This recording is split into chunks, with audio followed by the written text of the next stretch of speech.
या जगाच्या पाठीवरती 3 जगद्गुरू होऊन गेले। पहिले कृष्ण मोंदे जगद्गुरू, ज्यांचा भगवद्गीतेमध्ये उल्लेख आहे। दुसरे म्हणजे जगद्गुरू शंकराचार्य। स्वतःच्या आईला नदीवरती जाता येत नाही।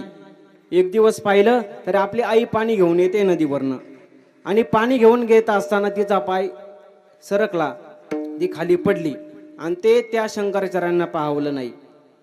त्यांनी त्यांच्या तपश्चर्याच्या जोरावरती, त्या बळावरती ती नदी होती ती त्यांच्या आईसाठी अंगणात आणली, ते जगद्गुरू शंकराचार्य। आणि तिसरे जगद्गुरू तुकोबाराया, हे तो आम्हा सर्वांचे गुरु। माणसाकडे जर पाठिंबा देणारे लोक असतील ना, तर त्याच्या मनस्थिती बरोबर त्याची परिस्थिती देखील बदलत असते।